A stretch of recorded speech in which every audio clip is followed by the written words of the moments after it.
An invisible monster is stalking the dark edges of a small town, and the simple act of locking a front door is about to become a matter of life and death.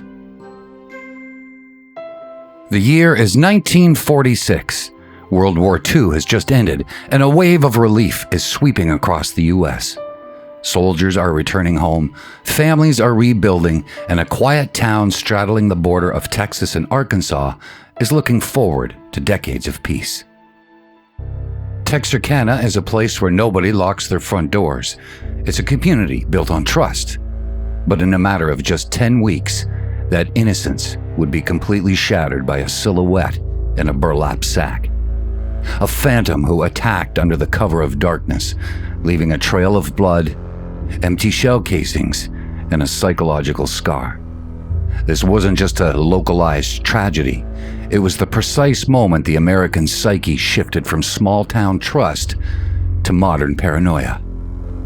And the ripples of what happened in Texarkana would eventually find their way onto every movie screen in the world. It began on a moonlight drive, a secluded gravel-paved lover's lane. A tall figure stepped from the pine tree shadows, wearing a white burlap sack over his head, with 2 crudely cut eye holes. Jimmy Hollis and Mary Jean Larry were beaten, but they survived. 3 weeks later, Richard Griffin and Polly Ann Moore were found dead in their vehicle on another isolated road. And by April, teenagers Paul Martin and Betty Jo Booker were targeted. Betty Jo was a talented saxophonist. Her instrument was found still inside its case, left in the brush near where her life was stolen. The town faced a choice: maintain their open, trusting lifestyle, or succumb to total isolation. They chose to barricade themselves. Stores completely ran out of deadbolts. Hardware shops reported an unprecedented run on shotguns. Citizens booby-trapped their own lawns with tripwires and tin cans. And then the case grew cold, and the primary suspect was never convicted. The killer simply vanished. 30 years later, Charles B. Pierce shoots a raw, independent movie in the actual town. The next year, the town that dreaded sundown fills drive-in theaters across America. Every decade, Hollywood studios replicate the formula of a faceless, masked killer stalking teenagers in isolated locations. John Carpenter creates Michael Myers. Jason Voorhees puts on a burlap sack and then a hockey mask. A multi-billion-dollar global industry takes over cinema screens. Look at the heavy iron deadbolt on a modern front door.